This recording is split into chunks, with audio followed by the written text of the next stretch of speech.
at least half of all the members of Parliament present.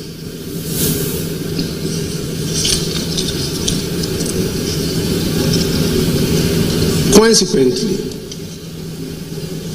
in view of the current circumstances, the fact that there is a question on the composition and constitution of Parliament, and having regard to the public interest and the exigencies of the state of affairs in Parliament, I will proceed to, in accordance with Standing Orders 59, adjourn the House indefinitely. The leader of the NDC caucus, Dr. Kate Olatuforson, spoke to the media after the Speaker's declaration. Something very clear. The NDC members of Parliament are in the majority in Ghana's Parliament. We've made our position and it's so clear. We are not changing our positions. We see ourselves as the majority. We are fortified by the Constitution and the standing orders of this House, and we see ourselves as the majority. We are grateful to the Right Honourable Speaker for doing what is right, and we respect his decision. We hope that the time will come that this House will be recalled and we take our position as the majority caucus. Thank you very much. We want to make something very clear. The NDC members of Parliament. The leader of the NPP caucus, Honourable Afenyo Markin, also interacted with the media on the happenings in Parliament.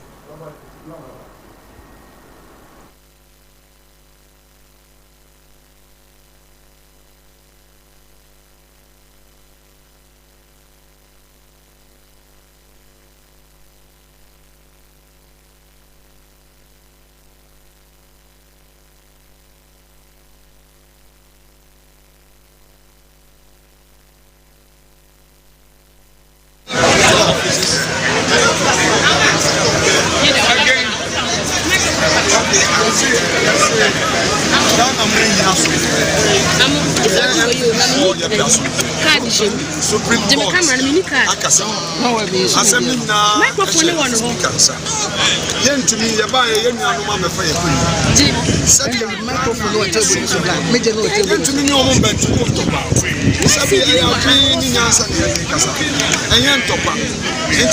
Still on Parliament, the Ghana Armed Forces has clarified that the presence of the military at the Accra International Conference Centre during parliamentary proceedings on Tuesday, October 22, was at the request of the Speaker of Parliament, Alban Bagbin. This clarification follows media reports suggesting that military personnel were deployed to interfere with parliamentary business during the 5th meeting of the 4th session. In a statement issued the same day, the Ghana Armed Forces strongly denied the allegations, labeling the reports as false. The statement explained that the deployment was standard procedure for the first sitting day of the week whenever Parliament convenes outside its traditional chambers. The Ghana Armed Forces urged the public to disregard these claims, emphasizing that such misinformation tarnishes the reputation of the military.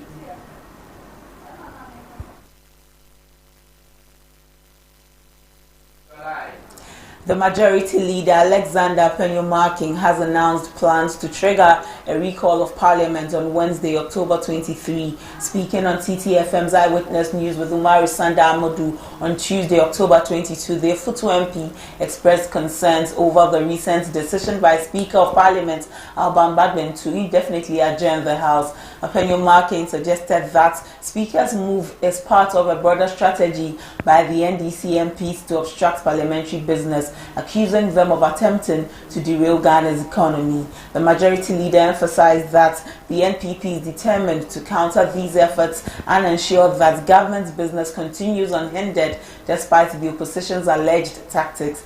God willing, on Wednesday, the majority will trigger the recall of Parliament because the actions of Speaker are undermining parliamentary work, so that the economy will suffer, and so we will trigger the recall of Parliament, and we will see what he, Bagbin, will do. Afenyo Markin said. Speaker Bagbin announced the indefinite adjournment of parliamentary proceedings on Tuesday, October 22, after a tussle over which caucus was to sit on the majority side of the House.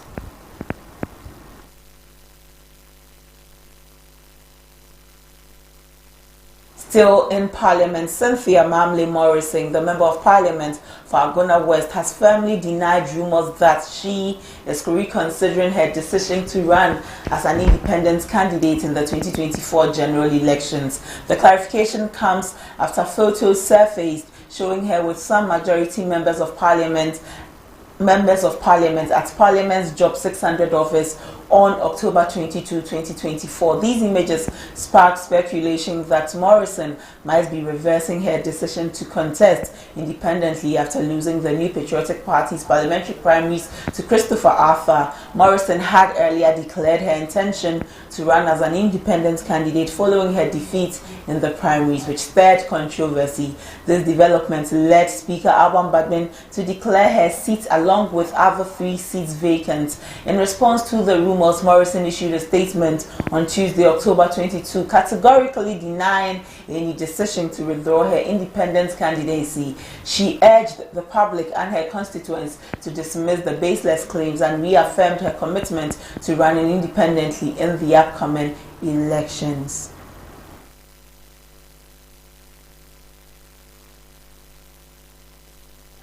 Attorney General Godfred Yeboah-Dame has filed his statement as the second defendant in the Supreme Court's case brought by the Majority Leader Alexander Afenyo-Markin.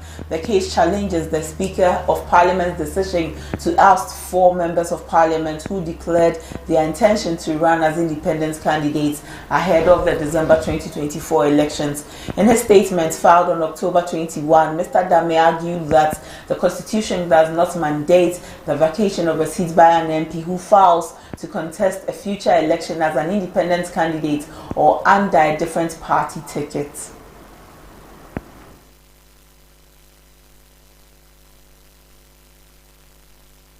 Still on parliamentary matters, former Deputy Attorney General Dr. Dominic Ayine has accused the Supreme Court of overstepping its jurisdiction and acting prematurely in a recent decision involving the declaration of parliamentary seats vacant. Speaking on ABC News GH, Dr. Ayine argued that the court's intervention was legally flawed and driven by a hasty attempt to assert its authority, but the new NDC majority will not hold the country to ransom should there be a new declaration by the Speaker of Parliament, Alban Bagbin. Ayine also stated that the MPP caucus is getting a double dose of what they, as the then minority, suffered from during a similar ruling by the then former Speaker, Right Honourable Mike Aaron Okoye. He has described the NPP's rants as absurd. Contrary position, all right, to convince us that Article 97 does not contemplate the situation that we find ourselves in. The fact that in the past, people declared themselves independent, filed as independents, and then nobody declared their seats vacant, doesn't mean that we should continue with that practice. A lot of lessons from what happened on the 6th of January 2021. We will not be doing ourselves and the country any good if the parliament descends into chaos. We will, as much as possible, be civil in the way we conduct business, despite the differences that we have with respect to whether or not the seats that are in question were properly declared. We are not. Despite everything that the minority leader has been saying, I'm referring to the Honourable Afenyo-Markin. Despite everything that he's been saying, trying to describe us as lawless, as hooliganistic, and so on. All right, we are not.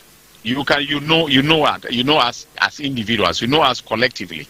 That we are a group of very decent men and women, who have very good intentions. Away from Parliament, Dr. Mahmoud Bawumia, the flag bearer of the New Patriotic Party, has reaffirmed his commitment to tackling Ghana's youth unemployment crisis. During a rally in Pando in the Volta region, Bawumia reiterated his ambitious plan to create 1 million jobs if elected as Ghana's next president. His strategy focuses on equipping the nation's youth with essential digital skills, enabling them to compete in the global economy regardless of their educational backgrounds. Bawumia emphasized that addressing youth unemployment remains his top priority, noting that empowering young people with the tools and knowledge to access the growing digital economy is key to solving Ghana's unemployment challenge.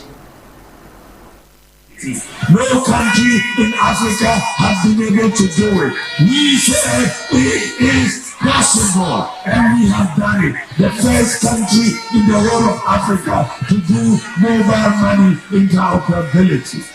We are going to move to the next phase of digitalization. When you look at the developed world, US, Canada, UK, Germany, Japan, Australia, the cost of living or the ease of living in those countries is lower than ours.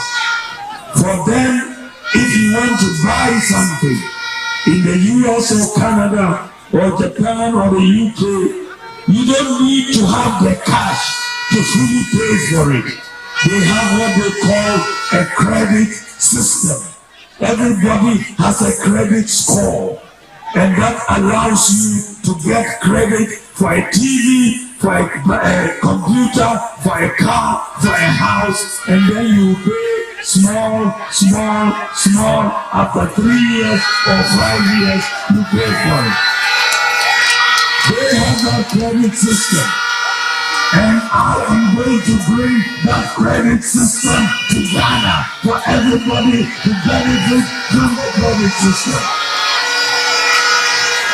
We are going to implement it in Ghana. We are very, very close. The whole of Africa is only one country that has the credit scoring system, and that is South Africa. By next month, Inshallah, Ghana will be the second country in Africa to implement a credit scoring system. Everybody with a Ghana card will have a credit score. You can buy a motor and pay small, and buy a TV and pay small. Governance expert Professor Bafo Agyeman-Duah has raised concerns over what he describes as a looming constitutional crisis. His comments follow the indefinite adjournment of Parliament on Tuesday, October 22, by Speaker of Parliament Alban Bagbin. Amid vacant seats controversy, Speaker Bagbin acknowledged the court process served him by the Supreme Court as Speaker in the matter of the pronouncement of 4 parliamentary seats vacant. In the lead-up to this, the Supreme Court had on Friday, October 18, issued a stay of execution on Speaker Alban Bagbin's ruling, which declared 4 parliamentary seats vacant. Reacting to the indefinite suspension of Parliament in an interview on ABC News GH, Professor Agyeman-Duah expressed that though this crisis may be limited in its scope, its impact on government business cannot be overlooked, and called for consensus building to ensure the smooth functioning of government and the democratic process. He added that leadership would have failed the nation if this impasse is not amicably resolved. Right now, the crisis is limited to the interpretation of Article 97. That conflict between the two arms of government has not come in full swing, because, as I say, the Speaker was smart enough not to publicly also rebuff the Supreme Court. So that has mitigated the crisis to this point. But whether the Parliament, the Speaker and his people can move through this and come to a point where they will find a way to compromise, to build some consensus on the way forward. That, for me, is the challenge now. And of course, if they are unable to resolve it in the election's time, then of course, leadership will have failed, both the Speaker as a leader and the leadership of the parties all of The president of the Renal Patients Association, Kojo Bafo Ahenkwa, has called on the National Health Insurance Authority to make dialysis machines available in various districts or regions. He says this will help save the lives of patients who are currently battling with renal diseases.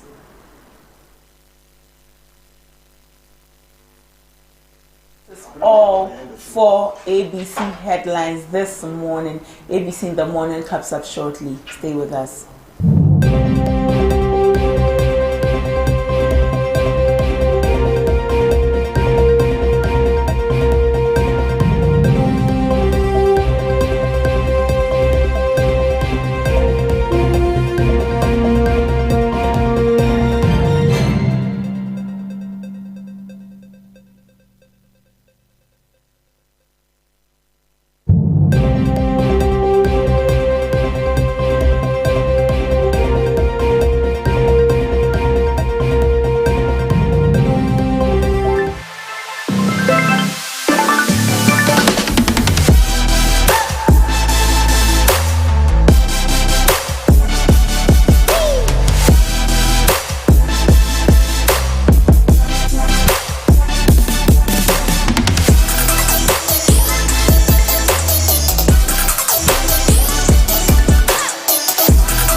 On ABC News GH Television. Call us on 030-278-8645 or 050-993-0360 to secure your slot.